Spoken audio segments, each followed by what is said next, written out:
My fieldwork professor in DISS used to say that her strongest experiences in social work were from her student social work days. How true. Vatsalya Foundation was the first NGO I worked with as a student.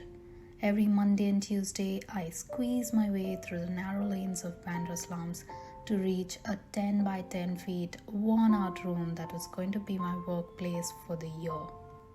Children with unkempt hair, dirty looking dresses walked in and out of the center all day.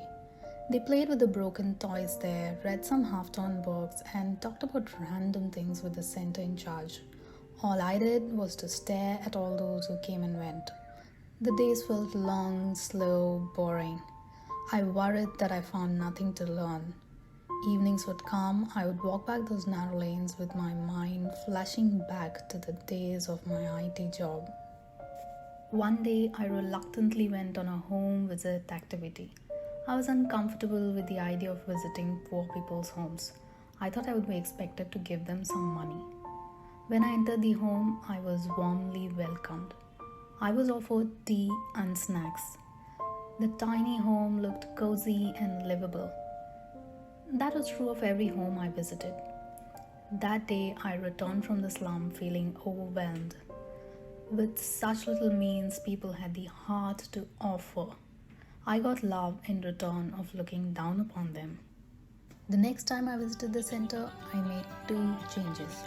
First, I shifted my place from the mat on the other side of the room to the one where the children would sit. I sat amongst them. I allowed myself to be touched by them. Second, I came up with an engagement plan for them. I brought in my dear blue Dell and Piron.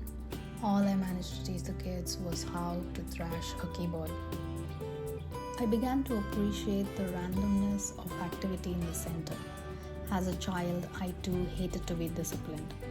I began to see value that the center in charge, Sureka Didi, was bringing to the kids by being a listener to them.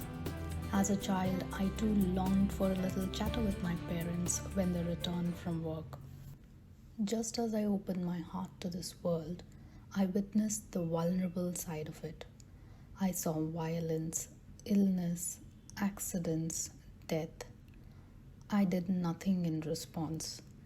Evenings would come, I would walk out of the slum into the city of Mumbai that bustled and speed. I wondered if I could bring any change to the world. What changed, though, is the world inside me. I got liberated from unwanted ego. I got the courage to be kind in the most provocative situations in life.